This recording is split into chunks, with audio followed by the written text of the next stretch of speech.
पिछली क्लास में आपने इक्विलिब्रियम के बारे में पढ़ा था, ठीक है। इक्विलिब्रियम वो सिचुएशन होती है जब रेट ऑफ फॉरवर्ड रिएक्शन बराबर हो जाए रेट ऑफ बैकवर्ड रिएक्शन के, या फिर दूसरी बात कहें रिएक्टेंट और प्रोडक्ट की कंसंट्रेशन क्या हो जाए, कांस्टेंट हो जाए। ये हो गया आपके पास में सुबह सुबह इसकी बदमाशी, ठीक है। ये हो गया इक्विलिब्रियम। ग्राफ बनाए थे बेटा अपन ने।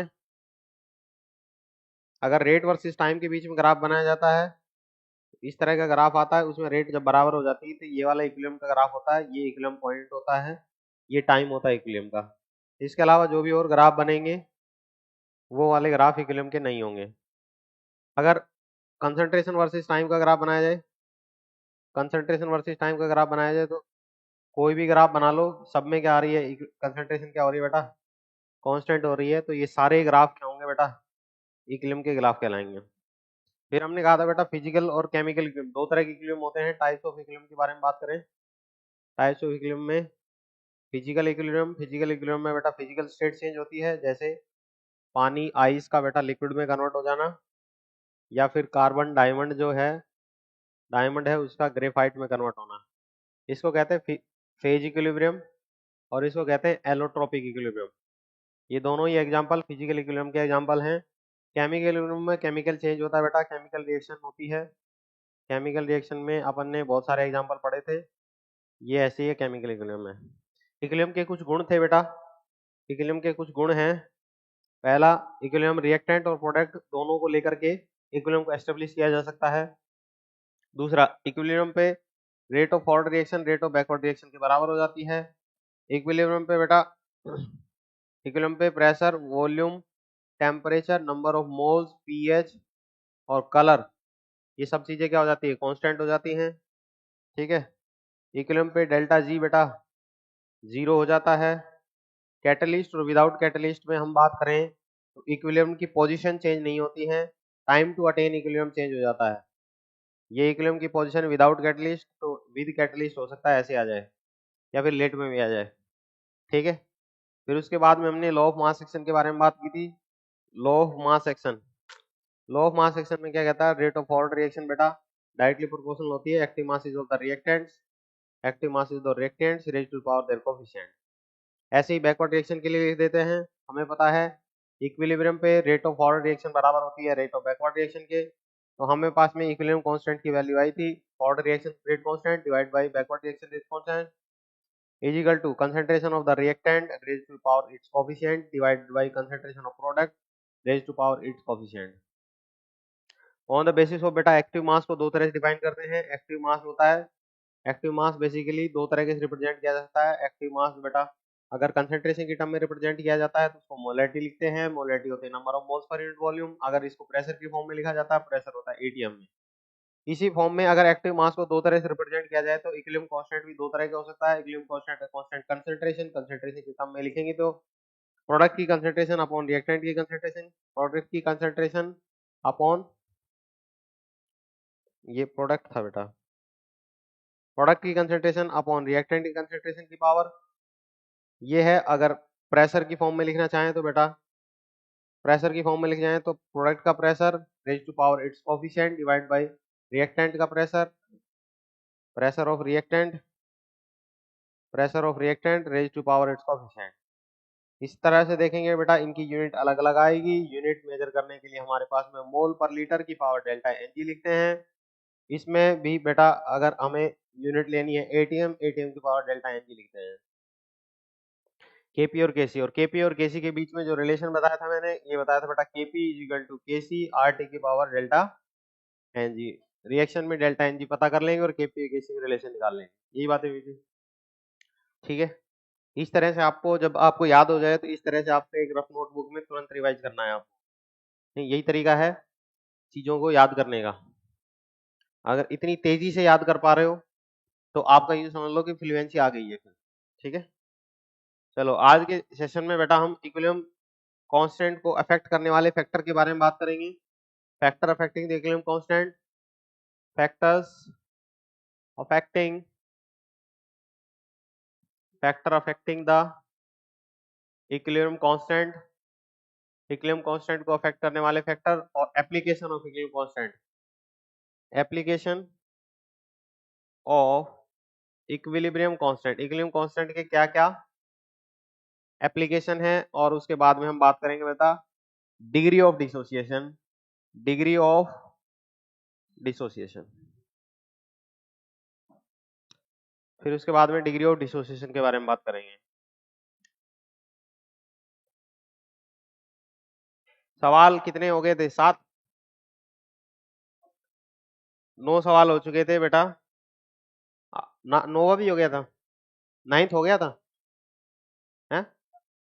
हो गया था, 9th क्वेश्चन भी हो गया था। तो अब हम बात करते हैं, ये था 9th question.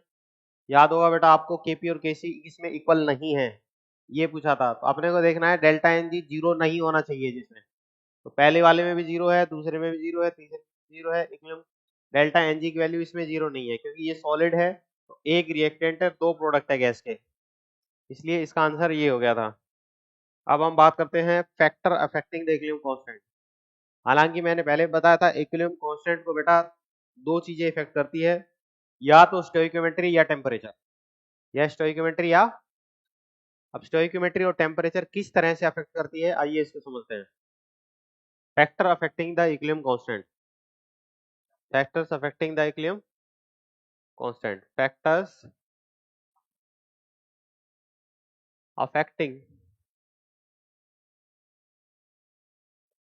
affecting the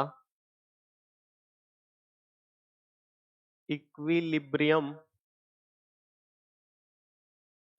constant, equilibrium constant को अफेक्ट करने वाले फैक्टर्स।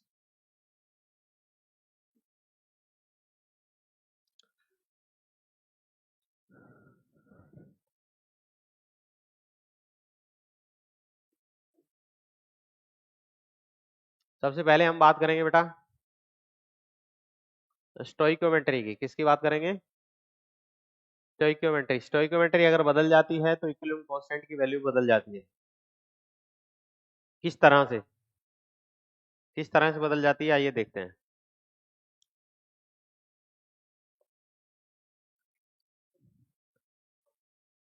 फर्स्ट पॉइंट,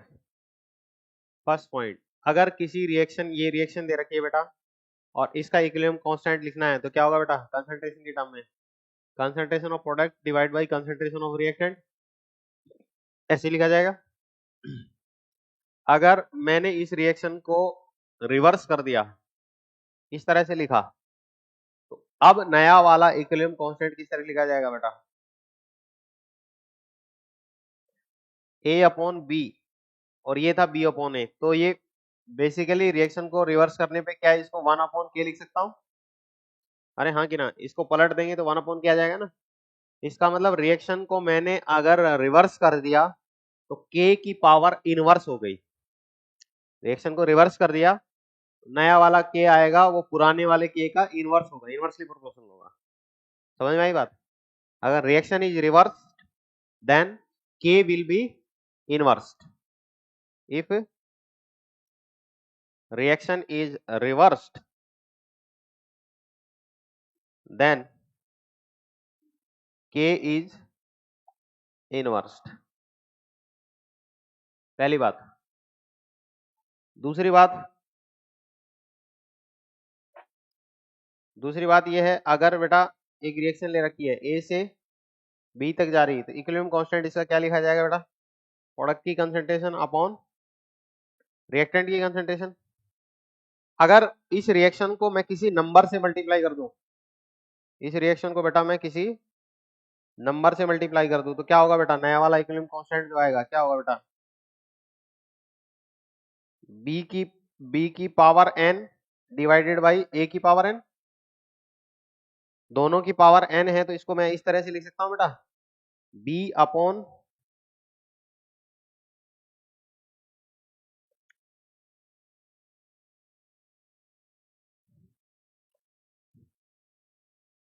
इसको लिख सकता हूं B की कंसंट्रेशन अपॉन A की कंसंट्रेशन, दोनों की पावर n, और B अपॉन A बेसिकली क्या है? K है, तो हमारे पास में क्या आ गया बेटा? K की पावर n। इस बात से ये पता चलता है बेटा, अगर किसी रिएक्शन को n से मल्टीप्लाई कर दिया जाए तो नया वाला इक्विलिब्रियम कांस्टेंट पुराने वाले इक्विलिब्रियम कांस्टेंट की पावर n होता है। जिस नंबर से मल्टीप्लाई करा वही नंबर क्या आ जाएगा, पावर में आ जाएगा। वही नंबर क्या आ जाएगा, पावर में आ जाएगा। अगर आधे से मल्टीप्लाई करा तो आधा आ जाएगा पावर में, अगर 2 से मल्टीप्लाई कर दिया तो पावर में कितना आ जाएगा, 2 आ जाएगा। ध्यान रखें बेटा, यहाँ पे एक चीज है वो आपको परेशान करेगी कि जब हम किसी n नंबर से मल्टीप्लाई करते हैं तो इक्विलिब्रियम कांस्टेंट तो क्या हो जाता है, पावर हो जाता है उसका। लेकिन जब हम n से मल्टीप्लाई करते थे तो एंथैल्पी क्या हो जाती थी, एंथैल्पी मल्टीप्लाई होती थी नंबर से, उसी नंबर से मल्टीप्लाई होती थी।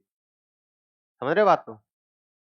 अगर अगर रिएक्शन को उल्टा कर देते थे तो एंथैल्पी नेगेटिव होती थी तो पॉजिटिव हो जाती थी, पॉजिटिव होती थी तो नेगेटिव हो जाती थी। तो ये जो रूल हैं दिखने में सिमिलर लगेंगे, इस वजह से जब सवाल पूछा जाएगा तो बच्चा समझेगा कि मैंने सही किया है और इक्विलिब्रियम के रूल की जगह पे वो एंथैल्पी के रूल लगा के आ जाएगा। मैं पहले बता देता हूँ, ये गलती होने से बचें। अब मैं 2-4 सवाल कराऊंगा, एक आधे बच्चे फिर भी गलती करेंगे, तो पहले ही गलती कर लें अपनी ताकि पेपर में ना करें अपन। समझ में आई बात बेटा?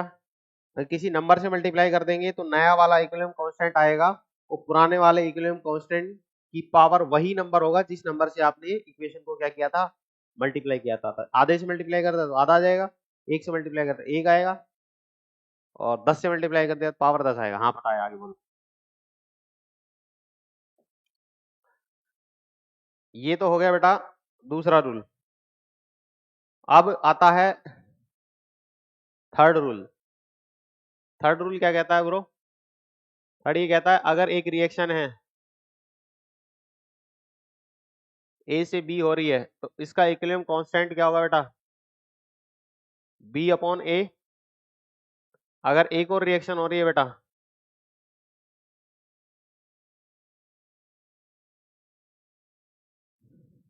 एक और रिएक्शन हो रही है C is in equilibrium with D, इसके लिए इक्विलिब्रियम कांस्टेंट क्या लिखा जाएगा, डी की कंसंट्रेशन डिवाइड बाय सी की कंसंट्रेशन। सही है। अगर इन दोनों रिएक्शंस को जोड़ दें तो एंथैल्पी पे क्या प्रभाव पड़ेगा, एंथैल्पी, सब मेरे शब्दों पे ध्यान दिया जाए, जब दो रिएक्शंस को जोड़ दिया जाता है तो उनकी एंथैल्पी पे क्या प्रभाव पड़ता है, एंथैल्पीज जुड़ जाती हैं। पिछले चैप्टर में पढ़ा है थर्मोकेमिस्ट्री में, एंथैल्पी क्या होती है, जुड़ जाती हैं। अब हम एंथैल्पी की बात नहीं कर रहे हैं, हम इक्विलिब्रियम कांस्टेंट की बात करते हैं। देखो क्या होगा उसपे, इन दोनों इक्वेशन को जोड़ दिया जाए, जोड़ दिया जाए, ए रिएक्टेंट में रिएक्टेंट जुड़ेगा बेटा, और प्रोडक्ट में क्या जुड़ेगा, प्रोडक्ट जुड़ेगा। अब नया वाला इक्विलिब्रियम कांस्टेंट आएगा, नया वाला इक्विलिब्रियम कांस्टेंट आएगा, क्या आएगा, बी की कंसंट्रेशन इनटू डी के प्रोडक्ट की कंसंट्रेशन अपॉन रिएक्टेंट कंसंट्रेशन, इस तरह से तो लिखेगा। और बी अपॉन ए क्या है बेटा, K1, और डी अपॉन सी क्या है, K2। इसका मतलब क्या समझ में आया, जब दो रिएक्शंस को जोड़ दिया जाए तो उनके इक्विलिब्रियम कांस्टेंट आपस में मल्टीप्लाई हो जाते हैं। एंथैल्पी क्या होती है, जुड़ जाती हैं। समझ रहे हो बात को? when two equation are added, their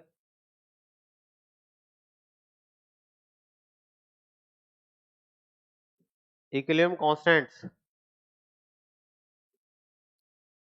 are multiplied। Equilibrium constant क्या हो जाते हैं उनके, मल्टीप्लाई हो जाते हैं। दूसरा फैक्टर था बेटा क्या, टेम्परेचर का। कौन सा फैक्टर था बेटा, टेम्परेचर का। हमने कहा था दो ही चीजें बदल सकती है बेटा इक्विलिब्रियम कांस्टेंट को, या तो स्टोइकियोमेट्री बदल जाए या फिर क्या बदल जाए बेटा, टेम्परेचर बदल जाए। दो ही चीजें बदल सकती हैं। उन दो चीजों में टेम्परेचर जो होता है, टेम्परेचर अगर बढ़ता है, अगर रिएक्शन कैसी है, एंडोथर्मिक रिएक्शन है। कैसी रिएक्शन है, एंडोथर्मिक रिएक्शन, एंडोथर्मिक रिएक्शन होगी तो हीट लेकर के प्रोडक्ट ज्यादा बनाएगी, प्रोडक्ट ज्यादा बनाएगी तो बेटा प्रोडक्ट ज्यादा बनेगा तो के भी ज्यादा होगा। इसका मतलब अगर टेम्परेचर बढ़ता है तो क्या बढ़ता है बेटा, इक्विलिब्रियम कांस्टेंट बढ़ता है। और अगर इक्विलिब्रियम कांस्टेंट बढ़ रहा है इसका मतलब कैसी रिएक्शन है, एंडोथर्मिक रिएक्शन है। कैसी रिएक्शन है बेटा, एंडोथर्मिक रिएक्शन है। अगर दो अलग अलग टेम्परेचर है उसमें इक्विलिब्रियम कांस्टेंट दे दिए जाए आपने को, एक T2 टेम्परेचर है एक T1 टेम्परेचर है, T2 टेम्परेचर पे इक्विलिब्रियम कांस्टेंट जो है वो K2 होगा और T1 टेम्परेचर पे इक्विलिब्रियम कांस्टेंट क्या होगा, K1 होगा। अगर टेम्परेचर बढ़ा दे इसका मतलब T2 is greater than T1। अगर दूसरे वाला टेम्परेचर ज्यादा है किससे, पहले वाले टेम्परेचर से, ठीक है, और इक्विलिब्रियम कांस्टेंट भी बढ़ रहा है, अगर T2 टेम्परेचर पे K2 जो इक्विलिब्रियम कांस्टेंट है वो ज्यादा है, इसका मतलब क्या है, रिएक्शन कैसी है, एंडोथर्मिक। किसी भी तरह कह सकते हैं बात को, ठीक है। इस बात के बारे में बताने वाले महान शख्स का नाम था वेंट ऑफ। क्या था बेटा, log K2 by K1 is equal to delta H divided by 2.303 R into T2 minus T1 upon T1 T2। इस इक्वेशन को कहते हैं बेटा van't Hoff equation.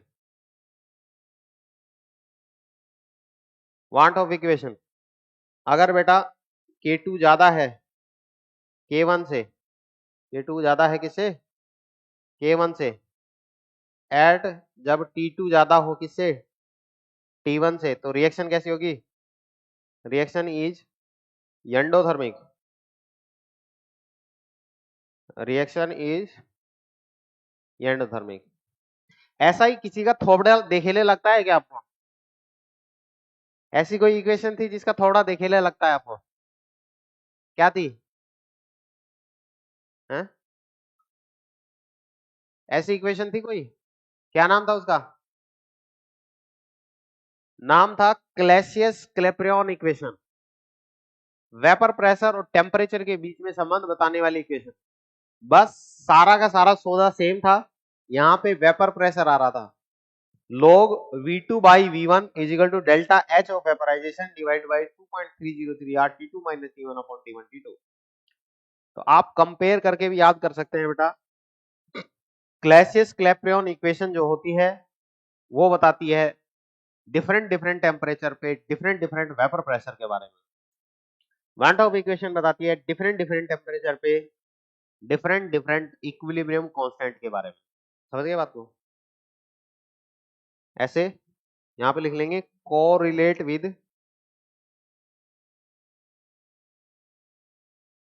With क्लैसियस Clapeyron equation. हाँ, स्टेटमेंट क्या है, या तो आपको याद कराने का तरीका बता रहा हूं बेटा, दोनों ही एक जैसी हैं। बस अगर आपसे पूछ लिया जाए, यूं कह दिया जाए, दो अलग अलग टेम्परेचर पे इक्विलिब्रियम कांस्टेंट के बीच में संबंध बताने वाली इक्वेशन को क्लैसियस क्लैपेरॉन इक्वेशन कहते हैं, गलत हो जाएगी बात। वेपर प्रेशर के बीच में बताती है वो, और ये किसके बारे में बताती है, इक्विलिब्रियम कांस्टेंट सेम दिखेगी। और एक और इक्वेशन है जो सेम दिखेगी, उसको आर्हेनियस इक्वेशन कहेंगे। तो तीनों इक्वेशन में बिल्कुल सेम दिखेंगी, बस केवल आर्हेनियस इक्वेशन रेट कांस्टेंट के बीच में रिलेशन बताती है, वेंट ऑफ इक्वेशन बेटा इक्विलिब्रियम कांस्टेंट के बीच में रिलेशन बताती है, went of equation equilibrium constant के बीच में रिलेशन बताती है, और क्लैसियस क्लैपेरॉन इक्वेशन वेपर प्रेशर के बीच में रिलेशन बताती है। ठीक है, आइए बेटा ये जो चीज सीखी है हमने इसको अप्लाई करते हैं, इसको क्या करते हैं, अप्लाई करते हैं।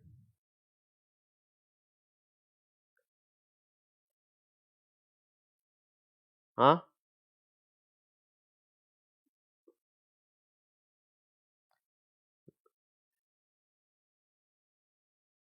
क्या हाल है भाई, बढ़िया, उठने में कोई परेशानी तो नहीं हो रही सुबह, रोज उठना ज्यादा सही है यार। एक दिन उठे एक दिन नहीं उठे ना, वो काफी घातक चीज है। मतलब ऐसे नहीं, मानसिक रूप से नहीं, आपके स्वास्थ्य के लिए सही नहीं है। सही है ना? ये 2021 में नोबेल प्राइज मिला था बेटा बायोलॉजिकल क्लॉक के लिए, बायो में। बायोलॉजिकल क्लॉक नाम की चीजें हमारे जो सनातन, जो हमारी संस्कृति है उसमें कहते हैं, इंडिया के लोग ही कहते थे कि भाई हाँ बायोलॉजिकल क्लॉक नाम की कोई चीज होती है, सुबह पे अगर इतने उठोगे तो वो बॉडी अपने अडेप्ट कर देती है, बॉडी की मेमोरी होती है। लेकिन साइंस जगत नहीं मानता था। 2021 में बेटा कुछ लोगों ने एक्सपेरिमेंट करके कह दिया कि हमने बताया है इस बात को, और उनको नोबेल प्राइज मिला। ठीक है, और साइंटिफिकली उन्होंने प्रूव करके दिखा दिया था। तो बायोलॉजिकल क्लॉक होती है, अगर अगर आप कुछ पैरामीटर सेट कर देते हैं, अगर उसको कुछ समय के लिए दोहराते रहते हैं, तो आपकी अवचेतन जो शक्ति है, सबकॉन्शियस माइंड होता है, वो काम करने लगता है उस पे। आपको उसी समय पे आंख खुल जाती है। गांव में कहते हैं ना, ये मम्मी कहती है, या कि मम्मी सुबह 4 बजे उठती है और अगर ज्यादा देर सोने की कोशिश की तो बोले कि नींद नहीं आ रही है, मुझे उठना ही पड़ेगा, 5 बजे उठना ही पड़ेगा, मुझे कुछ भी कर लो, चाहे दिन में रेस्ट कर लेंगे। तो उसको बायोलॉजिकल क्लॉक मत समझा, मैं समझा रहा हूँ यार, मेरा काम क्यों कर रहा है तू?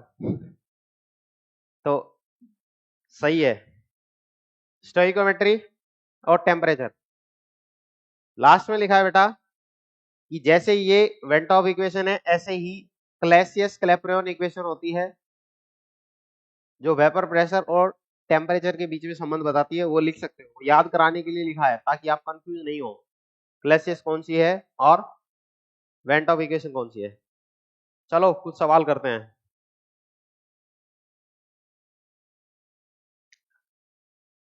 ये सवाल बेटा पूछे जाते रहे हैं इतिहास में, और इतिहास अपने आप को दोहराता है। A the equilibrium constant for N2 plus O2 is 2NO is K, then equilibrium constant for half of N2 plus half of O2 gives you NO। K की पावर 1/2 या हाफ K, फर्स्ट या second?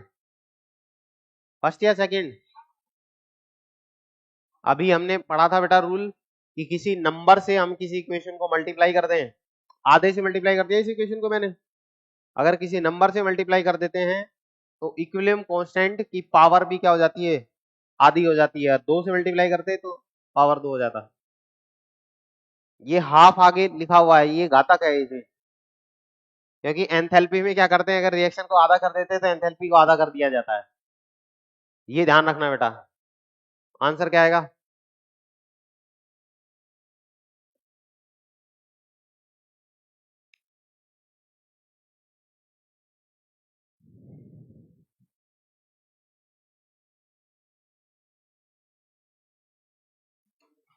एक minute का समय देता हूं, 1 minute का समय देता हूं बेटा, सोचें और समझें। अब जो हमने एंथैल्पी के क्वेश्चन करे थे, मैं कह रहा था चीख चीख के बेटा कर लो कर लो, बेटा 2 इक्वेशन को जोड़ लो, वही बात यहाँ पे आ रही है बेटा। 2 इक्वेशन दे रखी है, अब उनको मैनिपुलेट करके फाइनल इक्वेशन निकालनी है। अब एंथैल्पी नहीं निकालनी है, अब निकालना है इक्विलिब्रियम कांस्टेंट।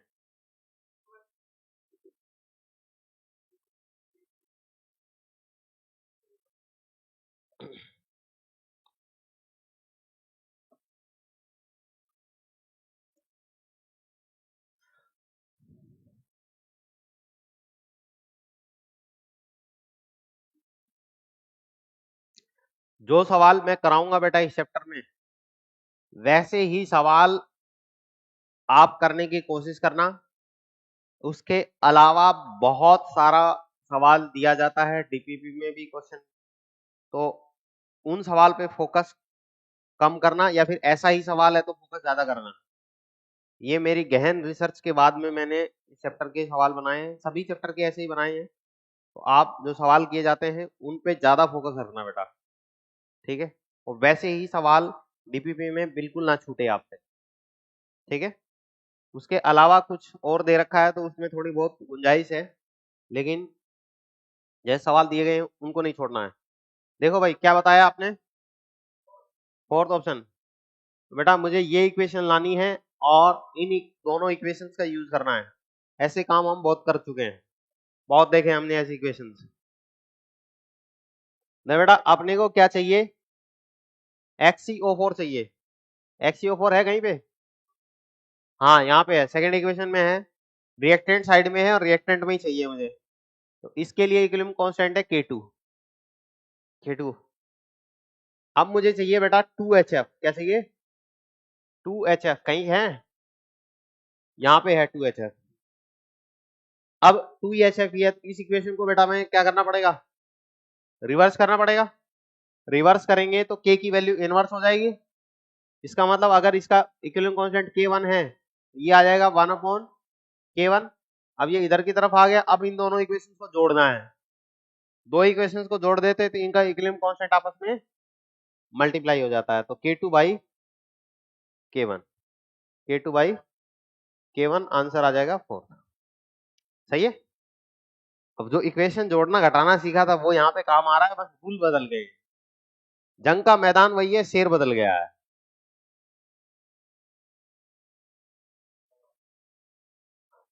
अब एक और लेवल अप कर दिया है मैंने क्या किया है बेटा, 2011 पूछा।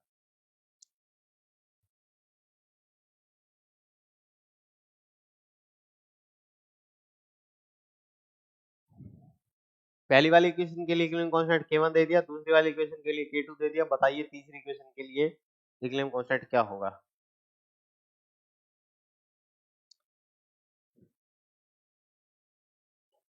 एक मिनट का समय है।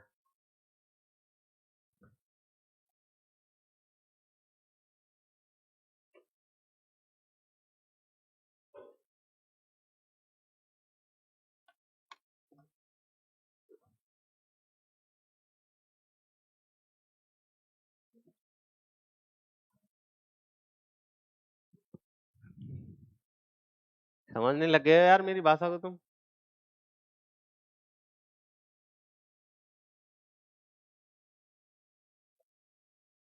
हाँ?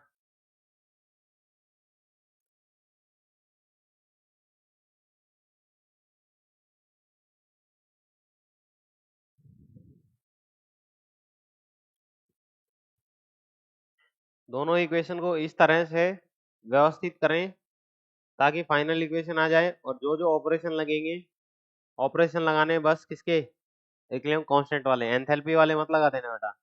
अब कई बच्चों के दिमाग में एंथैल्पी वाले रूल चल रहे होंगे, इस वजह से हल्की फुल्की गलती होगी। ये उसी तरह से बेटा, अगर अगर कोई हैंडबॉल का खिलाड़ी है, हैंडबॉल समझते हो, हैंडबॉल का खिलाड़ी है, तो हैंडबॉल के जो रूल होते हैं ना, वो थोड़े से डिफरेंट होते हैं बास्केटबॉल से। अगर कोई हैंडबॉल का बहुत अच्छा खिलाड़ी है तो बास्केटबॉल का बहुत अच्छा खिलाड़ी नहीं हो सकता, क्योंकि ये जो रूल होते हैं ना, दोनों एक दूसरे के अपोजिट होते हैं उनके। तो अगर हैंडबॉल का खिलाड़ी, उसके अनकॉन्शियस माइंड में वैसे ही रूल रहेंगे, तो वो अगर उसी तरह से बास्केटबॉल खेलेगा तो पेनल्टी हो जाएगी उसके। इसको कहते हैं नेगेटिव लर्निंग। अगर एजुकेशन साइकोलॉजी के शब्दों को यूज किया जाए, एजुकेशन साइकोलॉजी इस तरह के चीज को कहती है नेगेटिव लर्निंग। नेगेटिव लर्निंग मतलब एक चीज जो सीखी हुई है दूसरी चीज से सीखने में आड़े आ रही है। वो अगर एक चीज सीखी हुई दूसरी चीज को एनहेंस करती है, उसको पॉजिटिव लर्निंग कहते हैं एजुकेशनल साइकोलॉजी के अकॉर्डिंग। मतलब जैसे अगर अपन ने एडिशन सीखा है और अब यहाँ पे एडिशन कर रहे हैं, तो एडिशन हमारे यहाँ पे जो सीखा हुआ है वो काम आ रहा है, यहाँ पे बढ़ा रहा है इस चीज को, पॉजिटिव लर्निंग कहते हैं इसको। वहां पे एंथैल्पी के रूल और यहाँ पे इक्विलिब्रियम कांस्टेंट के रूल नेगेटिव लर्निंग का काम कर रहे हैं। ठीक है, दोनों को अलग अलग देखें। ऑप्शन 2 बता रहे हैं आप लोग। देखो भाई, पहली वाली इक्वेशन है N2 plus O2 gives you 2NO, उसके लिए इक्विलिब्रियम कांस्टेंट दे रखा है K1, दूसरे के लिए दे रखा है K2। तो बताइए इस रिएक्शन के लिए क्या होगा K। तो क्या करेंगे बेटा, देखो NO चाहिए मुझे, NO चाहिए, NO2 चाहिए। NO2 कहाँ है? दूसरी वाली इक्वेशन में। दूसरी वाली इक्वेशन में भी NO2 का ट्वाइस दे रखा है। तो पहली ये जो दूसरी रिएक्शन है, इसको आधा करना पड़ेगा बेटा, आधा करना पड़ेगा, तो इसकी पावर हाफ करनी पड़ेगी। हाफ करने से भी अपना काम नहीं बढ़ा, क्योंकि वो प्रोडक्ट साइड में हमें कहां चाहिए, रिएक्टेंट साइड में। अब आधा करने के बाद में रिएक्शन को उल्टा करना पड़ेगा, रिएक्शन को उल्टा करना पड़ेगा तो इसको इनवर्स करना पड़ेगा। तो दूसरी वाली इक्वेशन के लिए तो ये आ गया सौदा हमारे पास। N2, N2 कहां चाहिए बेटा, प्रोडक्ट साइड में, और यहां पे कहां दे रखा है, लेकिन आधा चाहिए, यहां पे क्या दे रखा है, पूरा दे रखा है, तो हमें उसका आधा करना पड़ेगा, तो K1 का भी आधा करना पड़ेगा। लेकिन वो रिएक्टेंट साइड में अपने को प्रोडक्ट साइड में चाहिए, यहां चाहिए ना प्रोडक्ट साइड में, तो उसको भी क्या करना पड़ेगा, रिएक्शन को रिवर्स करेंगे तो इनवर्स हो जाएगा, K1 की पावर भी हाफ। अब उन दोनों को जोड़ेंगे तो बेटा क्या हो जाएगा, मल्टीप्लाई हो जाएगा। तो ये हो गया बेटा 1/K1 K2, दोनों की पावर क्या है, हाफ है। और पानी की पावर एक लिखो या हाफ लिखो, एक ही रहता है। इसको पूरे को 1/K1 K2 पूरे की पावर हाफ भी लिखा जा सकता है, सही है ना। तो इसने 1/K1 K2 पूरे की पावर हाफ लिखते दिखाया है अपने को, तो आंसर आ जाएगा सेकंड।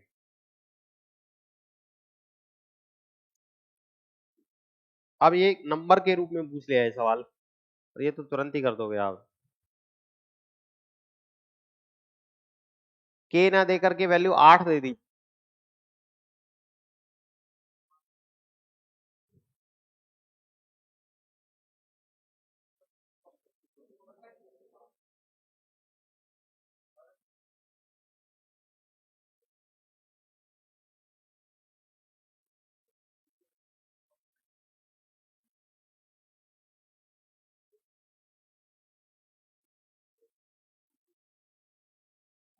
क्या आएगा,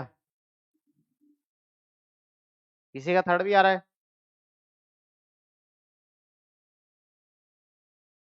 ओ ओ ओ, देखो भाई, इस इक्वेशन के लिए दे रखी वैल्यू 8, इस रिएक्शन के लिए पूछिए कितनी वैल्यू होगी इक्विलिब्रियम कांस्टेंट की।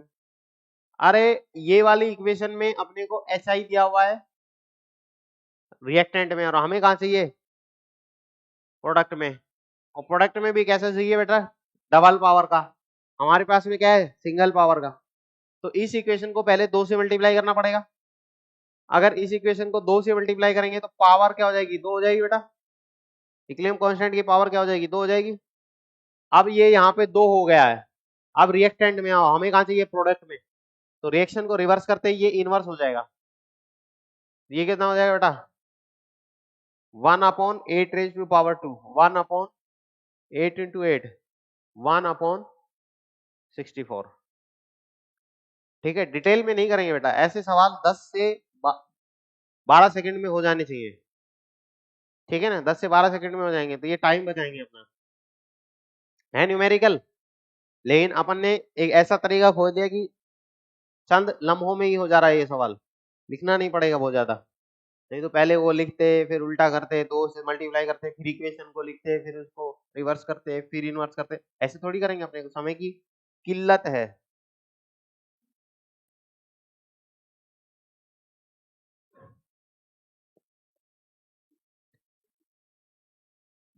इक्वेशन वाले सवाल बहुत ज्यादा पूछे जाते रहे हैं।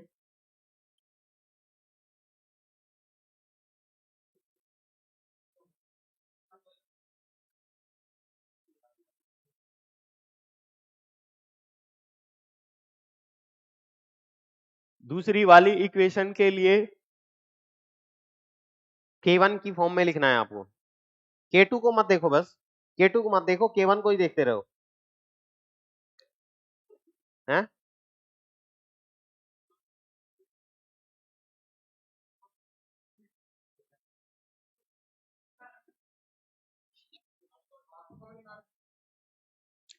थर्ड होएगा या सेकंड होएगा, तीसरा।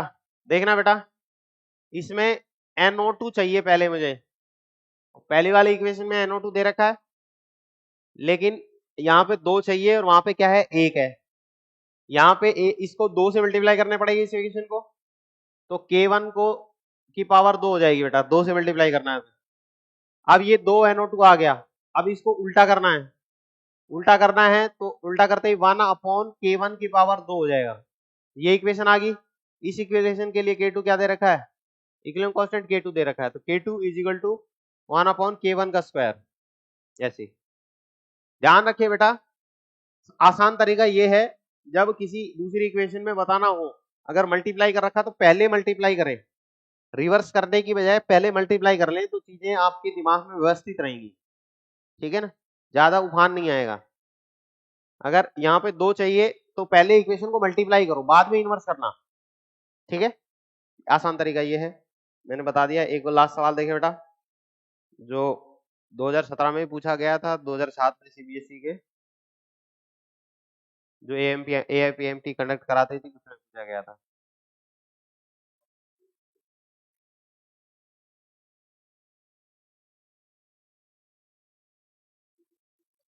एक मिनट का समय देता हूं, यहाँ पे 3 इक्वेशन दे दिए बेटा, समय के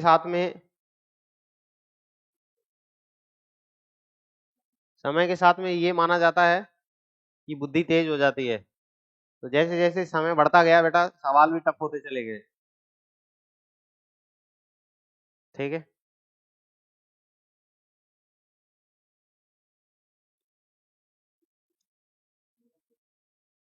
सेकंड पक्का, आधा सेकंड और दिया जाता है आपको पहले,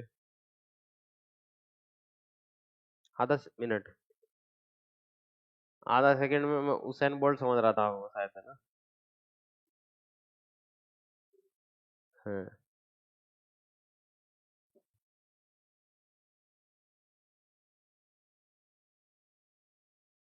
कैशन बा, ऐसे मत बैठो, फिर भी मत बैठो ऐसे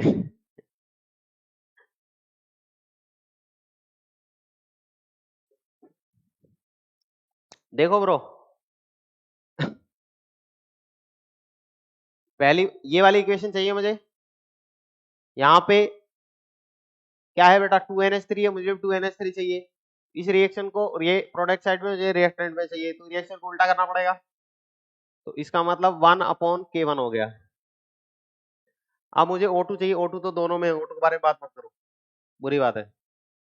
अब चाहिए 2NO, क्या चाहिए, 2NO है मेरे पास में, इसका मतलब जुड़ेगा तो जुड़ता ही क्या होता है, दोनों इक्वेशन को जोड़ेंगे तो K क्या हो जाता है, मल्टीप्लाई हो जाता है। अब मुझे 3H2 चाहिए, यहाँ पे H2 एक है प्रोडक्ट साइड में, तो 3 करना पड़ेगा इस इक्वेशन का, 3 टाइम्स करना पड़ेगा, तो ये भी 3 टाइम्स हो जाएगा, तो ये आ गया बेटा क्या, K2 इंटू K3 की पावर 3 डिवाइड बाई K1। एक तो तरीका ये है।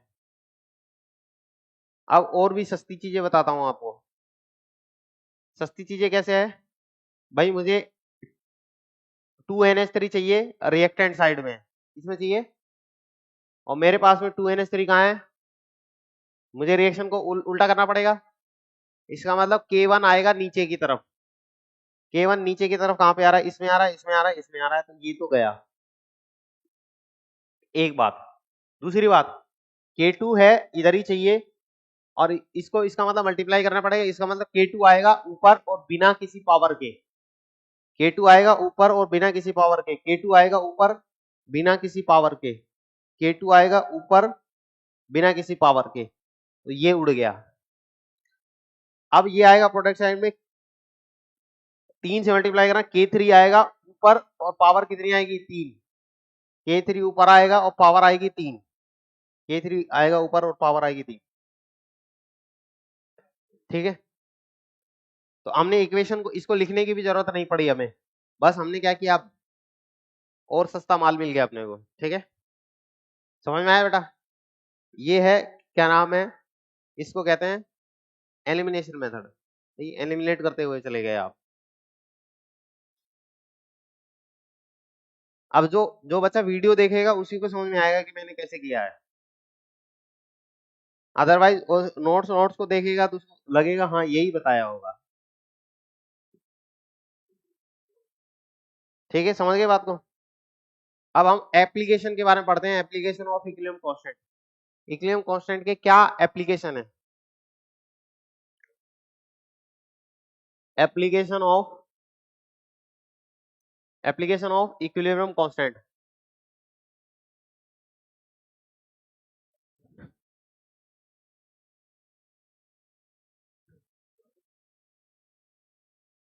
पहला एप्लीकेशन बेटा,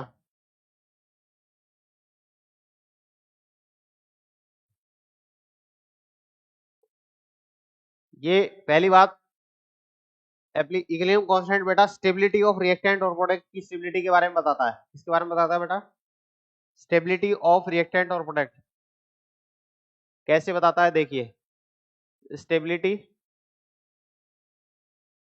ऑफ रिएक्टेंट और प्रोडक्ट।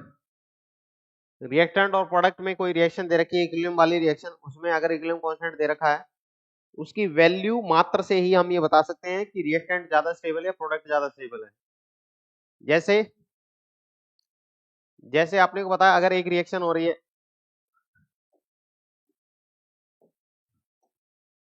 अगर एक रिएक्शन हो रही है बेटा, उसके लिए इक्विलिब्रियम कांस्टेंट दे रखा है, आपने को पता है ये क्या होगा बेटा, और इसकी वैल्यू बहुत ज्यादा दे रखी है, सपोज ज्यादा वैल्यू है, 10 की पावर 4 दे रखी है, तो 10 की पावर 4 आएगी, कब आएगी बेटा? जब प्रोडक्ट की कंसंट्रेशन ज्यादा होगी और रिएक्टेंट की कंसंट्रेशन क्या होगी? प्रोडक्ट की कंसंट्रेशन ज्यादा होना इस बात का सबूत है कि प्रोडक्ट ज्यादा स्टेबल रहा होगा, तभी तो ज्यादा बन रहा है यार। रिएक्शन उधर की तरफ जाती है जहां पे स्टेबिलिटी बढ़ती है, तो यहाँ पे बेटा स्टेबिलिटी बढ़ रही है, तभी तो ये ज्यादा बन रहा है, और ये ज्यादा बनेगा तो के भी क्या होगा? ज्यादा होगा। इसका मतलब है इफ के इज हाई, के is high, product is stable. सही है ना, कोई लाग लपेट नहीं है। के की वैल्यू ज्यादा होगी तो बी ज्यादा होगा, बी ज्यादा होना इस बात का सबूत है रिएक्शन में प्रोडक्ट ज्यादा स्टेबल है। सही है, और उल्टा ही हो जाएगा बेटा, दूसरी बात भी हो जाएगी, इफ के इज लो, के की वैल्यू कम आती है, के की वैल्यू अगर कम आए किसी भी स्थिति में, के की वैल्यू कम आने का मतलब ये है ए ज्यादा रहा होगा, और ए ज्यादा रहने का मतलब क्या है? रिएक्टेंट ज्यादा बनना चाह रहा होगा, रिएक्टेंट ज्यादा बनना चाह रहा हो, इसका मतलब रिएक्टेंट ज्यादा स्टेबल है। कौन ज्यादा स्टेबल है बेटा? के की वैल्यू ज्यादा है तो कम है, तो इसका मतलब रिएक्टेंट ज्यादा स्टेबल। रटना नहीं है, इस बात से समझ जाएंगे आप, रिएक्टेंट इज मोर स्टेबल। सही है, यहाँ पे मोर शब्द यूज कर लेना बेटा, मोर अच्छे होते हैं। Reactant is, product is more stable, पहली बात। दूसरी बात बेटा, दूसरा है, मैं पढ़ना चाहता हूं डायरेक्शन ऑफ रिएक्शन के बारे में बताता है। Direction of reaction, reaction forward direction में जाएगी या बैकवर्ड डायरेक्शन में जाएगी, इक्विलिब्रियम कांस्टेंट की हेल्प से समझ सकते हैं। कैसे कैसे कैसे दया, कैसे पता लगाओ दया, दया को एक ही काम आता है, थप्पड़ मारता है वो सीधा, और दरवाजा तोड़ता है और थप्पड़ मार, और जब थप्पड़ मारता है ना, पता नहीं क्या ही होता है, फिर अगली बार अगली सीन में मुजरिम टेबल पे बैठा मिलता है मुझे, चेयर पे, या फिर यूं करके, और वो चेयर पे बैठा रहता है, और चेयर भी वैसी जिसकी हत्ते नहीं है ना। उसके बाद डायरेक्ट वही सीन आता है।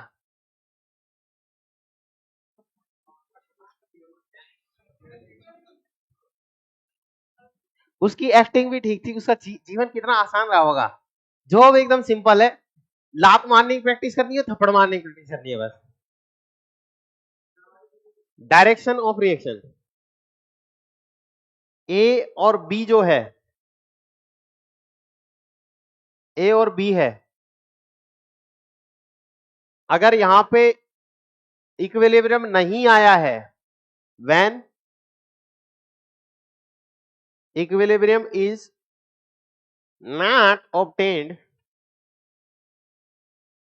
इक्विलिब्रियम अगर नहीं आया है बेटा, तब प्रोडक्ट की कंसंट्रेशन अपॉन रिएक्टेंट की कंसंट्रेशन को क्या कहते हैं? Reaction quotient. बताया था मैंने आपको। तो हम लिखेंगे रिएक्शन कोसेंट, क्योंकि कंसंट्रेशन की टर्म में लिख रहे हैं तो क्यूसी लिख दूंगा मैं उसको। ये क्या है बेटा? रिएक्शन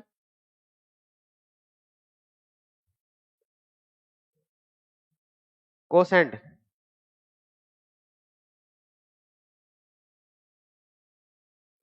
रिएक्शन कोसेंट जब इक्विलिब्रियम नहीं आता है तो प्रोडक्ट की कंसंट्रेशन अपॉन रिएक्टेंट की कंसंट्रेशन को कहते हैं रिएक्शन कोसेंट। ठीक है। और जब इक्विलिब्रियम आ जाए, व्हेन इक्विलिब्रियम इज अटेन्ड, जब इक्विलिब्रियम आ जाए तो वो क्यूसी क्या कहलाता है बेटा? केसी कहलाता है। और वो भी बेटा प्रोडक्ट की कंसंट्रेशन अपॉन रिएक्टेंट की कंसंट्रेशन ही होता है। सही है ना? इसका मतलब एक रिएक्शन है, चल रही है, जब तक इक्विलिब्रियम नहीं आया है, उस स्थिति में बेटा प्रोडक्ट की कंसंट्रेशन अपॉन रिएक्टेंट की कंसंट्रेशन को क्या कहेंगे? रिएक्शन कोसेंट कहेंगे। और अगर इक्विलिब्रियम आ जाता है बेटा, रेट ऑफ फॉरवर्ड रिएक्शन बराबर हो जाती है रेट ऑफ बैकवर्ड रिएक्शन के, उस स्थिति में concentration of product divide by concentration of reactant is called as equilibrium constant. ये बात बता चुका हूं बेटा मैं आपको। अब आपका मस्तिष्क का इस्तेमाल कीजिए और मुझे बताइए, जब जब किसी रिएक्शन के अंदर क्यूसी की वैल्यू ज्यादा है केसी से, तो रिएक्शन फॉरवर्ड जाएगी या बैकवर्ड जाएगी? सोच लो, सोच लो बेटा, ढंग से सोच लो।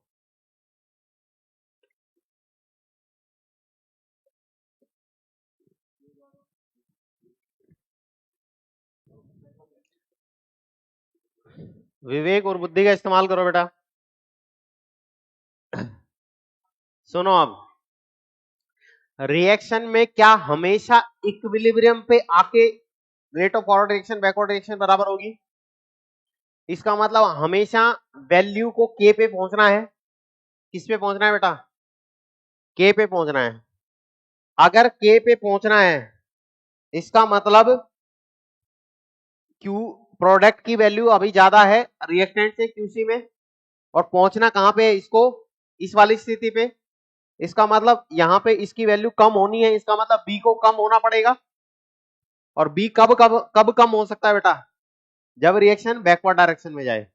एक बार वापस सुने इस बात को, हमेशा वैल्यू को कहां पे पहुंचना है बेटा? के पे, इक्विलिब्रियम कांस्टेंट पे पहुंचना है।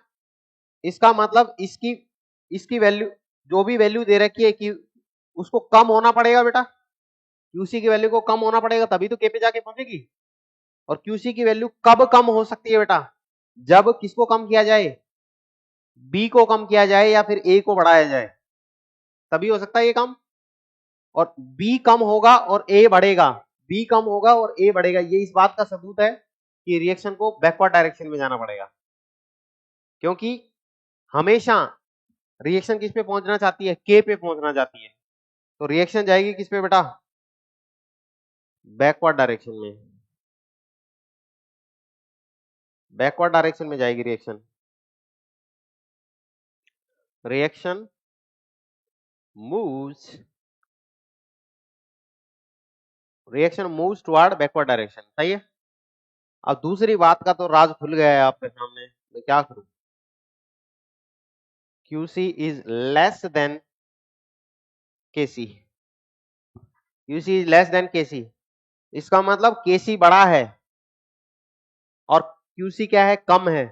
इसको बड़े पे पहुंचना है। कहां पे पहुंचना है बेटा? बड़े पे पहुंचना है। बड़े पे पहुंच सकता है कब? जब B की वैल्यू बढ़े। और B की वैल्यू तभी बढ़ेगी जब रिएक्शन कहां जाए? Forward direction. Forward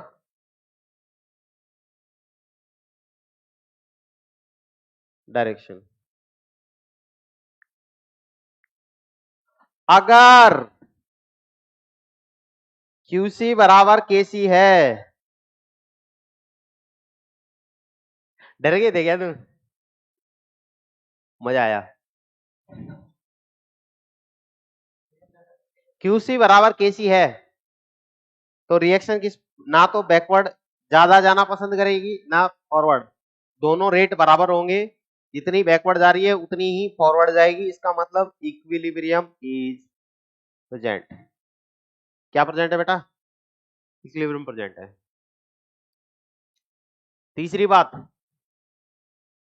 extent of reaction.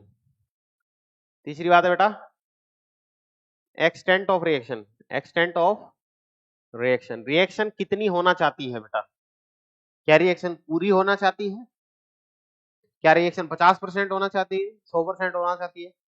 कितनी होगी ये तो नहीं।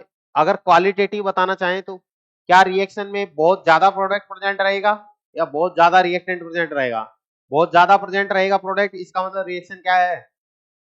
रिएक्शन में क्या है, प्रोडक्ट ज्यादा बनना चाहता है, प्रोडक्ट की कंसेंट्रेशन ज्यादा होगी, इसका मतलब रिएक्शन कंप्लीशन की तरफ जाना चाहती है ना? कंप्लीट तो नहीं होएगी क्योंकि इक्विलिब्रियम वाली रिएक्शन है, लेकिन अंदाजा लग जाएगा कौन सी चीज ज्यादा है। Extent of reaction, extent of reaction को समझ लेते हैं, आइए समझ लेते हैं।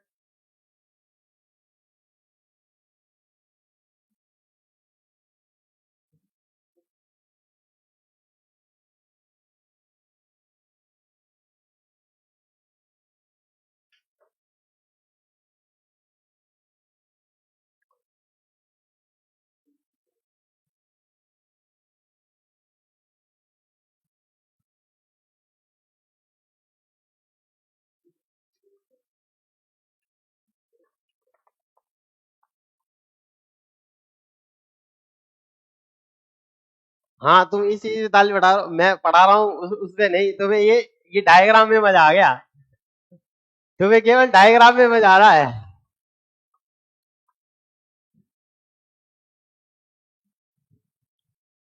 ये तो कोई भी बना सकता है ब्रो।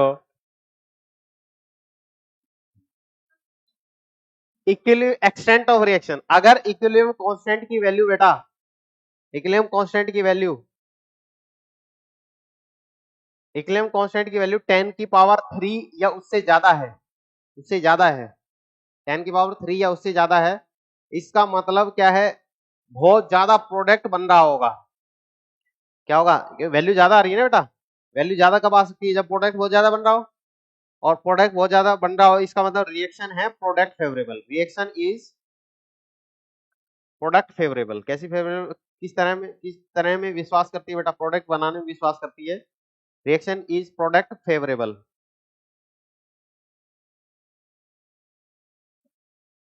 ठीक है, अगर वैल्यू बेटा 10 की पावर -3 या उससे कम है, 10 की पावर -3 या उससे कम है, इसका मतलब वैल्यू बहुत कम आ रही है। बहुत कम आना इस बात का सबूत है कि ए की वैल्यू ज्यादा है, और ए की वैल्यू ज्यादा का मतलब क्या है? रिएक्शन रिएक्टेंट में ही रहना चाहती है, इसका मतलब रिएक्शन होना ही नहीं चाहती। ठीक है,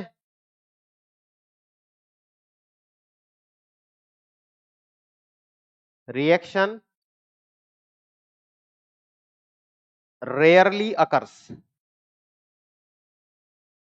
मतलब बहुत कम हो रही है। बहुत कम का मतलब क्या है? Reaction is reactant favourable, my boy.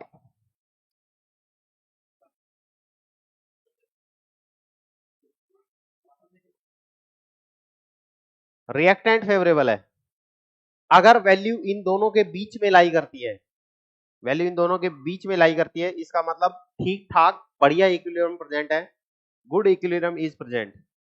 अगर वैल्यूज वैल्यूज इनके बीच में है बेटा, गुड इक्विलिब्रियम इज प्रेजेंट। समझ रहे बात को? इक्वेशन देकर के पूछ सकता है आपसे, वैल्यूज देकर के पूछ सकता है रिएक्शन में क्या बनना चाहता है बेटा, प्रोडक्ट बनना चाहता है ज्यादा, रिएक्टेंट ज्यादा बनना चाहता है, या फिर बढ़िया ठीक ठाक इक्विलिब्रियम प्रेजेंट है। लिख लो इसको जल्दी से।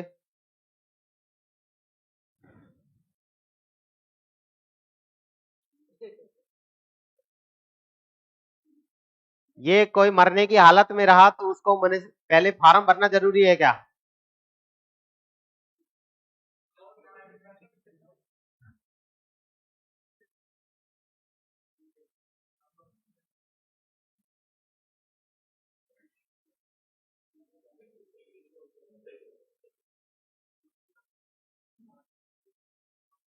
देखो भाई, 1 मिनट देखो, जल्दी ले लो बेटा, मुझे लग रहा है तुम एंजॉय कर रहे हो।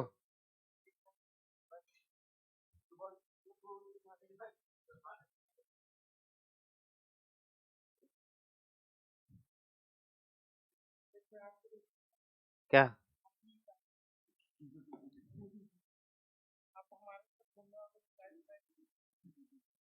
बेटा, तुम मुझे चाय का लालच देख मिला के तो नहीं ले आएगा यहाँ पे? पता चला इसको मैं यहीं लेटाता हूँ। पूछा गया है लल्लू सवाल, ये रहा, if the value of equilibrium constant for a particular reaction is this one, then at equilibrium the system will contain, K की वैल्यू क्या है? बहुत ज्यादा है बेटा, तो बहुत ही ज्यादा है तो इक्विलिब्रियम में क्या रहेगा? मोस्टली प्रोडक्ट प्रेजेंट रहेगा। 2015 में ये छोटी सी बात पूछ ली है।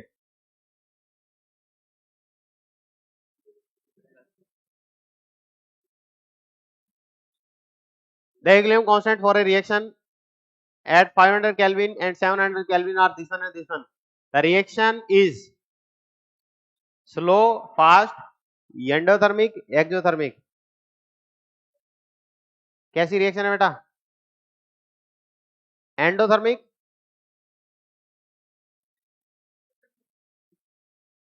जैसे टेम्परेचर बढ़ा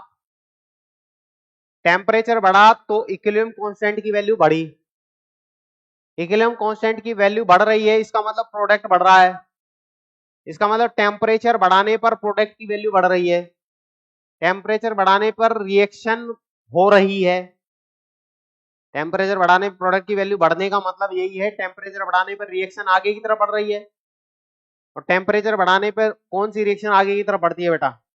एंडोथर्मिक रिएक्शन। कैसी रिएक्शन बेटा? Endothermic reaction. और इस बात को मैं लिखवा भी चुका हूं बेटा, जब K2 ज्यादा हो, K1 से ज्यादा हो बेटा, और T2 ज्यादा हो T1 से, टेम्परेचर भी ज्यादा है और K2 भी ज्यादा है, तो रिएक्शन कैसी होगी बेटा? एंडोथर्मिक। एंडोथर्मिक आपको पता है बेटा, K2 ज्यादा है K1 से और T2 ज्यादा है बेटा किससे? T1 से, तो रिएक्शन क्या होगी? Reaction is endothermic. हाँ, स्लो रिएक्शन और फास्ट रिएक्शन की यहां बात ही नहीं कर रहे बेटा हम, काइनेटिक्स में पढ़ेंगे ना अपन वो तो। यही बता दूं मैं तेरे को काइनेटिक्स में पढ़ेंगे बेटा उसको, काइनेटिक्स में पढ़ेंगे उसको। सवाल यहां ना करें बेटा, सवाल समझे बस। Alien constant Kp for the homogeneous reaction is this one. The standard gives free energy change for the reaction at 27 degrees Celsius is, बताइए बेटा। ये फॉर्मूला आपको बताया था मैंने, delta G is equal to delta G naught plus R T L N Q, R T L N Q at equilibrium. Delta G बराबर हो जाता है बेटा 0 और क्यू जो होता है वो कहलाता है बेटा के। तो ये हमारे पास में आ जाएगा 0 बराबर delta G naught plus R T L N K, और डेल्टा जी नोट अगर इधर लेके आए तो वैल्यू आ जाएगी माइनस में, माइनस 2.303 आर टी लॉग के।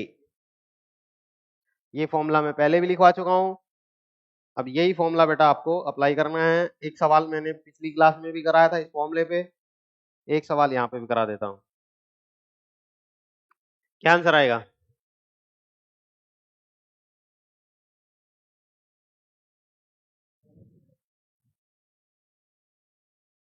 बिना कैलकुलेशन के बताओ, फोर्थ आंसर आएगा, बिना कैलकुलेशन के बताओ, और कैलकुलेशन के बताओ तो भी फोर्थ ही आएगा। कैसे आएगा यार? ये फॉर्मूला है आपके पास में, आर की वैल्यू भी पॉजिटिव है, टेम्परेचर की वैल्यू भी पॉजिटिव है। लॉग के की वैल्यू 10 की पावर -3 है, के की वैल्यू 10 की पावर -3 रखेगा तो -3 बाहर आ जाएगा लॉग से, और -3 से टकराएगा पॉजिटिव की, पॉजिटिव की कुछ वैल्यू आ रही है, पॉजिटिव की कुछ वैल्यू आ रही है, एक तरीका। दूसरा तरीका बेटा वही गधों की तरह मेहनत करना है। Delta G naught is equal to -2.303, R की वैल्यू बेटा कैलोरी में 2 रखेंगे, टेम्परेचर बेटा 27 डिग्री सेल्सियस का मतलब 300 केल्विन, लोग के की वैल्यू बेटा 10 की पावर -3, और लोग एक्स की पावर वाई, तो वाई बाहर आ जाता है बेटा, इसको क्या लिख सकते हैं -3 इंटू log 10, और log 10 क्या होता है 1 होता है। अब इस सारे को मल्टीप्लाई करेगा, लेकिन 2 रखा है कैलोरी में, आंसर किस में चाहिए किलो कैलोरी में, तो इसको डिवाइड करेगा बेटा 1000 से, तो आंसर आ जाएगा बेटा किलो कैलोरी में, किलो कैलोरी में आंसर आ जाएगा। तो बेटा इससे ये कट गया बेटा, देखो अब देखो 3 3 9, 9 दूनी 3 3 9, 9 दूनी 18, 18 दूनी 36, 2 से मल्टीप्लाई किया 36, और 36 बटे में 3 10, 3.6 से ज्यादा आएगा क्योंकि 0.3 से मल्टीप्लाई नहीं किया मैंने, तो 3.6 से ज्यादा कितना आ गया 1.4 किलो कैलोरी। ठीक है, समझ गए बात को, बिना कैलकुलेशन के ही हो गया था वहां पे सवाल, बिना कैलकुलेशन के हो गया था।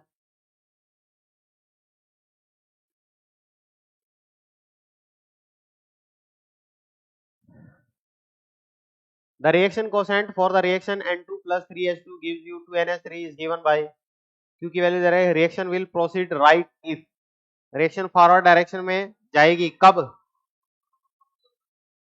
ये तो बेटा मैं आपको पहले ही बता चुका हूं, स्टेटमेंट है अपना नोट्स का कि अगर QC कम है KC से तो रिएक्शन फॉरवर्ड डायरेक्शन में जाएगी, फॉरवर्ड ही पूछा था आपसे। आप पढ़ेंगे हम डिग्री ऑफ डिसोसिएशन के बारे में, किसके बारे में बेटा, degree of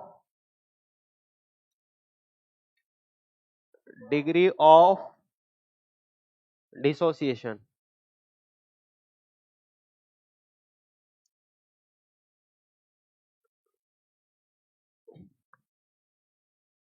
degree of dissociation को बेटा अल्फा से रिप्रेजेंट किया जाता है, किससे रिप्रेजेंट किया जाता है अल्फा से। डिग्री ऑफ डिसोसिएशन क्या होता है बेटा, कोई रिएक्टेंट आपने लिया है, वो कितना रिएक्टेंट कितना डिसोसिएट होके प्रोडक्ट बना रहा है, कितना डिसोसिएट हो गया, क्या वो 50% हो गया, क्या वो 70% हो गया, क्या वो 100% हो गया, कितना हुआ है। अगर आपने को डिग्री ऑफ डिसोसिएशन दे दे और रिएक्टेंट की क्वांटिटी दे दे शुरुआत में, तो प्रोडक्ट की क्वांटिटी पूछ सकता है, या फिर यूं कह सकता है इक्विलिब्रियम पे प्रोडक्ट कितना रहा होगा, ऐसे सवाल बन सकते हैं। तो डिग्री ऑफ डिसोसिएशन जो होता है अल्फा होता है बेटा, वो होता है नंबर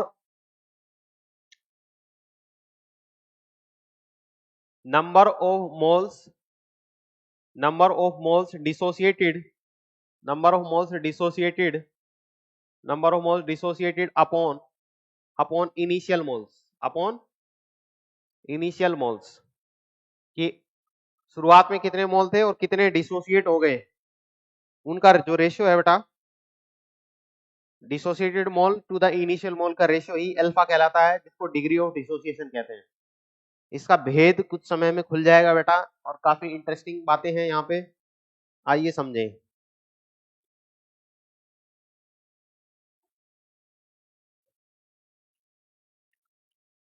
आइए समझते हैं, आ रहे हो समझने के लिए।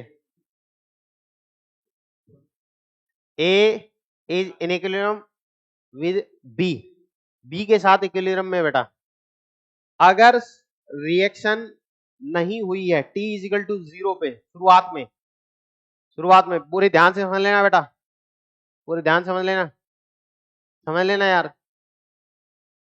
अगर शुरुआत में A मोल दिए हुए हैं, कितने मोल दिए बेटा इसके, A मोल दिए, और इक्विलिब्रियम जब आएगा इसमें से कुछ कम होगा तभी तो B बनेगा यार।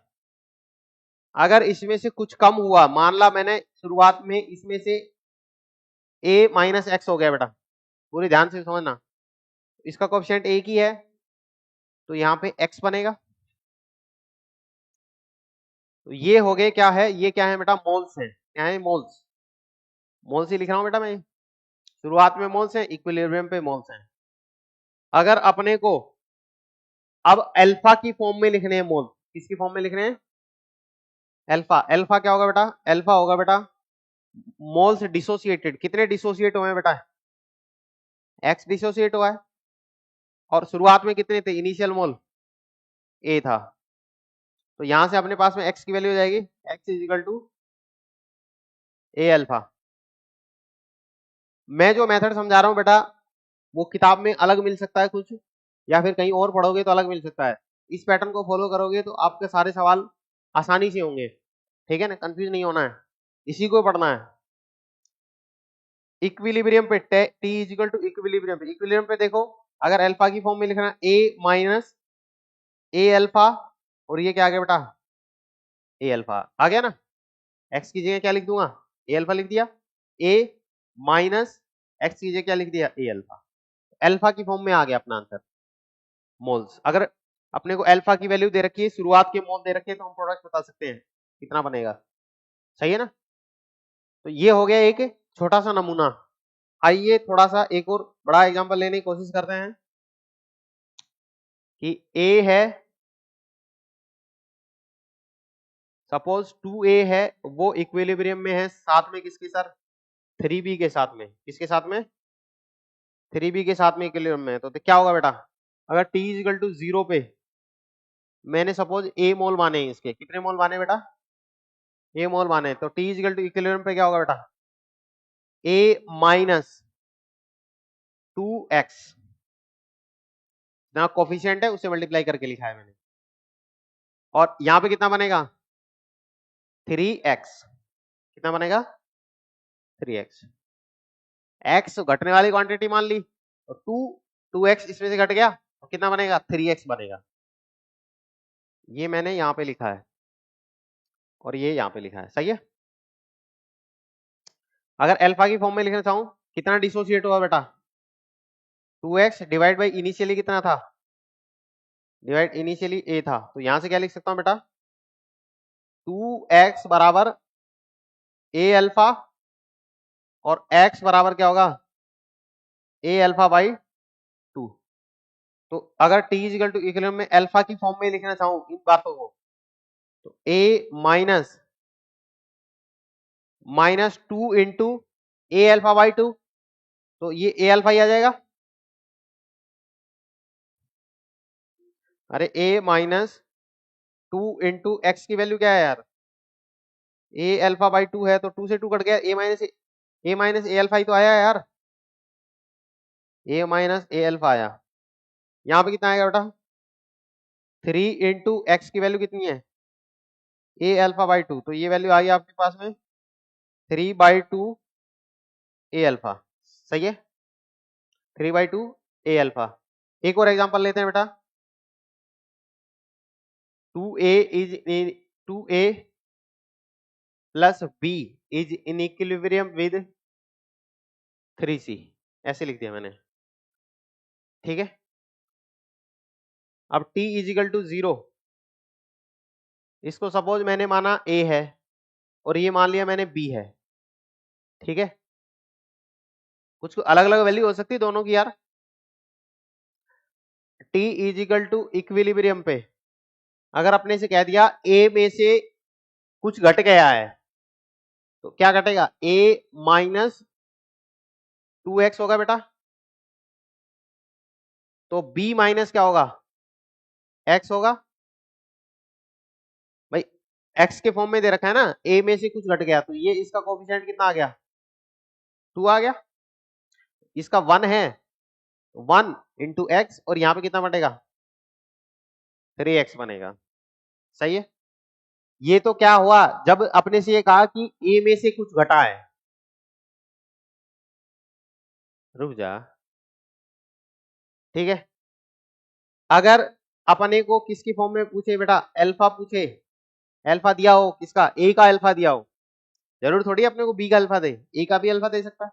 तो क्या होगा बेटा, 2x by a, 2x by ए। तो यहां पे आएगा बेटा 2x बराबर ए अल्फा और x बराबर क्या होगा बेटा ए अल्फा बाई 2। तो यहां लिख सकता हूं बेटा इक्विलिब्रियम पे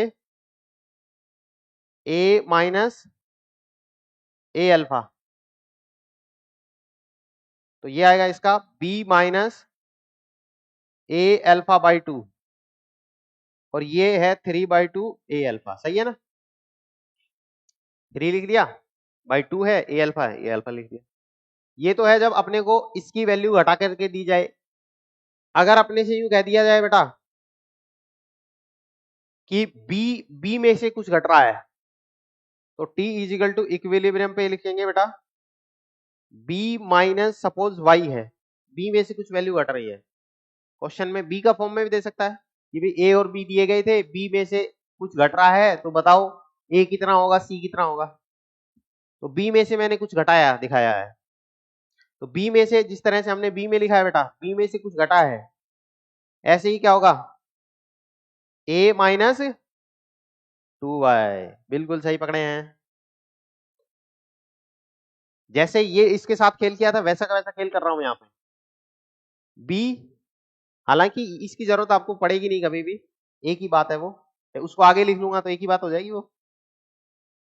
फिर भी मैं आपके दिमाग को थोड़ा सा कॉम्प्लेक्सिटी की तरफ ले जाना चाहता हूं कि अगर b की वैल्यू कुछ घटा के दे दी तो हम क्या करेंगे, इसकी वैल्यू में से ट्वाइस सामने है और कितना घटा है y, और ये कितना हो गया बेटा 3y। ऐसे किया जा सकता है बातों को।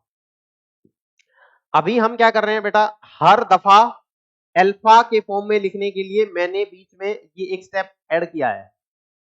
अब मैं आपको बता रहा हूं डायरेक्ट अल्फा की फॉर्म में कैसे लिखा जाएगा सवाल। ध्यान रखना, ये बीच ये दलाल की जरूरत नहीं पड़ेगी अपने को। इस बात को सुनना बेटा, ध्यान से सुनना।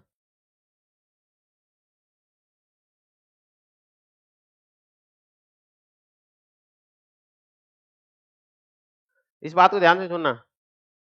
क्या मैंने हर दफा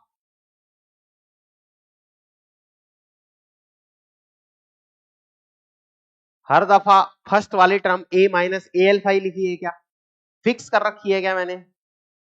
हमेशा a माइनस ए अल्फा लिखी है बेटा, फर्स्ट टर्म हमेशा a माइनस ए अल्फा लिखेंगे अगर अल्फा की फॉर्म में दिया है आंसर अपने। दूसरी बात, इसका जो कोफिशिएंट है वो लिखा जाएगा आगे ए अल्फा के। भाई ए अल्फा इसमें कम हुआ तो ए अल्फा बनेगा इसका, इसका कोफिशिएंट इसके आगे लिखा जाएगा डिवाइडेड बाई इसका कोफिशिएंट इसके नीचे आएगा।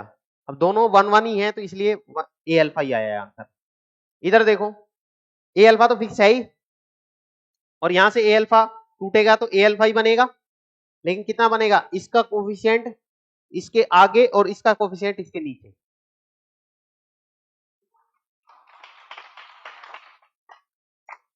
इसका कोफिशिएंट इसके आगे और रिएक्टेंट का कोफिशिएंट इसके नीचे।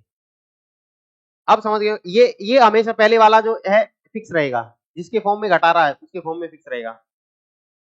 इसका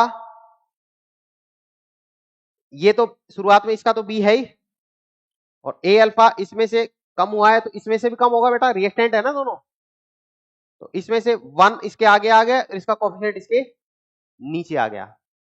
ये कम हो रहा है बेटा, रिएक्टेंट है इसलिए। अब यहां पे प्रोडक्ट है, जितना ए अल्फा कम हुआ है तो इसमें भी ए अल्फा बनेगा, इसका कोफिशिएंट इसके आगे और इसका कोफिशिएंट इसके नीचे। सही है, समझ गए बात को? इसको जल्दी से लिख लें, फिर जो सवाल करेंगे तब आपको फील आ जाएगा बेटा कितना आसान हो गया सवाल, अगर अल्फा की फॉर्म में दिया है अपने क्वेश्चन। ठीक है ना, जल्दी से लिखे, एक सवाल कराना मेरा बनता है।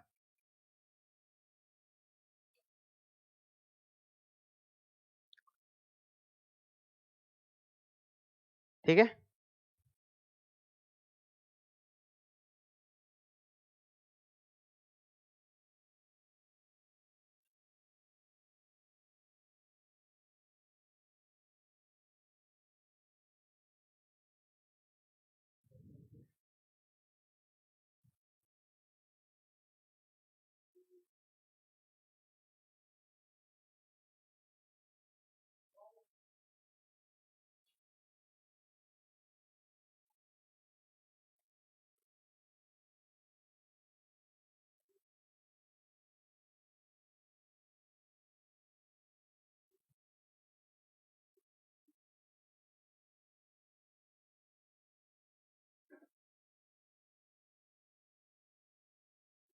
लिख लिया भाई?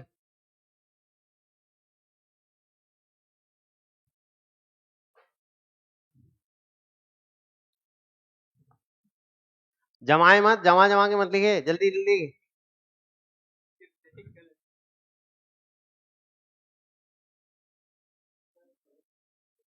ये जो लाइनें बनाई इसके लिए अलग कलर का यूज कर सकते हो बेटा आप। हैं? क्वेश्चन कराऊं? हाँ क्वेश्चन कराता हूँ। लिख लिया सभी ने? ठीक है बेटा, अब देखें सवाल को, देखें बेटा। पहले एक हल्का सा सवाल करते हैं। क्या है? A is equilibrium with 2B plus C। शुरुआत में A के 10 मोल थे और बाद में हो गए A के 6। तो बताओ डिग्री ऑफ डिसोसिएशन कितना है? डिग्री ऑफ डिसोसिएशन कितना है और टोटल मोल इक्विलिब्रियम पे कितने हैं? Total moles at equilibrium, equilibrium पे टोटल मोल्स कितने हैं ये बताना है। तो देखिए बेटा, A जब इक्विलिब्रियम में है 2B के साथ में प्लस में C, सुने, T इजिकल टू जब 0 है बेटा शुरुआत में, तो शुरुआत में A के कितने मोल हैं? शुरुआत में सपोज इसके A मोल हैं, और जब इक्विलिब्रियम आएगा बेटा तो A माइनस एक्स हो जाएगा। ये कितना होगा? 2x होगा बेटा, और ये कितना होगा? x होगा। ऐसे ही लिख रहे थे। अब अपने को बेटा वैल्यू दे रखी है। अगर ये शुरुआत में कितना है? 10 मोल है, और बाद में कितना हो गया? If 6 moles of A is dissociated, तो डिसोसिएट होने वाले की संख्या कितनी है? शुरुआत वाले कितने हैं? तो ये आ जाएगा 2 इंटू एक्स की वैल्यू पता चल गई अपने को, और ये भी एक्स हो गया। ये कितना हो गया बेटा? 4 और 6। डिग्री ऑफ डिसोसिएशन अल्फा कितना होगा बेटा? Number of moles dissociated, number of mole dissociated upon initial mole, number of mole dissociated upon initial moles. ये हो गया आपका degree of dissociation. Total moles at equilibrium 4 plus 12 plus 6 22। आसान है, बिल्कुल आसान है बेटा। अब मैंने ये x की फॉर्म में लिख के दिखाया है आपको। जब आप सफिशिएंट प्रैक्टिस कर लोगे तो सीधा यहाँ पे 10 लिखोगे। कितना डिसोसिएट होता है सीधा 10 माइनस 6 लिख दोगे। समझ रहे बात को? ये मैंने एक स्टेप आपको एक और बढ़ा के दिखाया है। समय के साथ में ये स्टेप भी क्या हो जाएगा? खत्म हो जाएगा। ठीक है? अल्फा के फॉर्म में दुर्भाग्यपूर्ण आज सवाल नहीं करवा पाए हैं अपन, लेकिन अगली क्लास में कर लेंगे। हाँ ब्रो, एक क्वेश्चन अल्फा के फॉर्म में करा दूं? ये सवाल है, ये बाद में करा लेंगे। चलो ये सवाल देखो बेटा, H2 plus I2 is in equilibrium with 2HI। 10 moles H2 के लिए गए थे, 20 मोल I2 के लिए गए थे। कंटेनर में 5 लीटर वॉल्यूम था। Find the Kc and Kp for the reaction if 40% dissociation of H2 takes place। 40% dissociation H2 का हुआ है। देखिए बेटा सुनिए, H2 है, मजा नहीं आ रहा है इस कलर में। H2 है बेटा, और प्लस में I2 है, वो इक्विलिब्रियम है 2HI गैस के साथ में। ठीक है?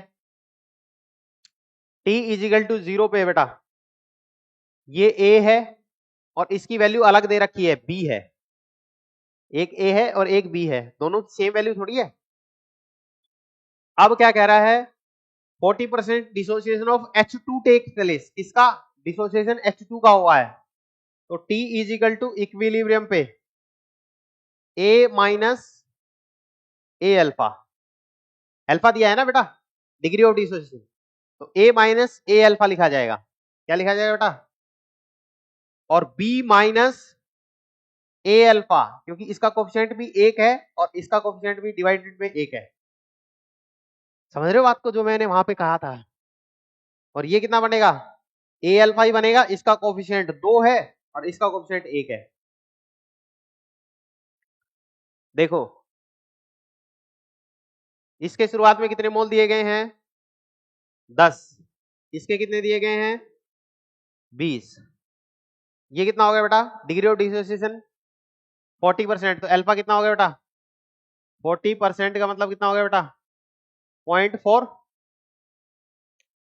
तो ये आ गया बेटा 10 माइनस 10 गुना 0.4, ये कितना है 20 माइनस 10 गुना 0.4, ये कितना है 2 गुना 10 गुना 0.4, ये आ गया 10 माइनस 4, ये आ गया 20 माइनस 4, ये आ गया कितना 8, ये कितना आ गया बेटा 6, ये 16 और ये 8। क्या पूछा था अपने से केपी और केसी पूछा है। ये अपने पास में क्या है बेटा मोल्स आए हैं, क्या है बेटा मोल्स, और अपन क्या निकालना है केसी निकालना है, कंसेंट्रेशन लिखनी पड़ती है, और कंसेंट्रेशन क्या होती है बेटा मोल्स पर यूनिट वॉल्यूम, तो वॉल्यूम कितना 5 है 6/5, ये कितना हो गया 16/5, और ये कितना हो गया 8/5। अगर केसी लिखना है बेटा, केसी का मतलब concentration of HI divide by H2I2 और उनके पावर कोफिशिएंट उनकी पावर, केसी क्या होगा बेटा HI की कंसेंट्रेशन का स्क्वायर 8/5 का स्क्वायर डिवाइडेड बाई 6/5 इंटू 16/5, तो 5 से 5 कैंसिल कर गया 2 बार में, तो ये आ गया 8 multiplied by 8 divide by 6 multiplied by 16, 8 से चला गया 2 पे, और 2 से चला गया ये कितने पे 4 पे, ये 2 पे चला गया, ये 3 पे चला गया 2/3। केपी और केसी में रिलेशन है, केपी बराबर KC into RT delta RT की पावर डेल्टा एनजी, अरे डेल्टा एनजी तो 0 है, अरे डेल्टा एनजी 0 है तो केपी केसी के बराबर हो जाएगा, तो केपी केसी के बराबर हो जाएगा, तो 2/3, दैट्स ऑल। समझ गए बात को, ठीक है कहानी जारी रहेगी, मिलते हैं अगले एपिसोड में, तब तक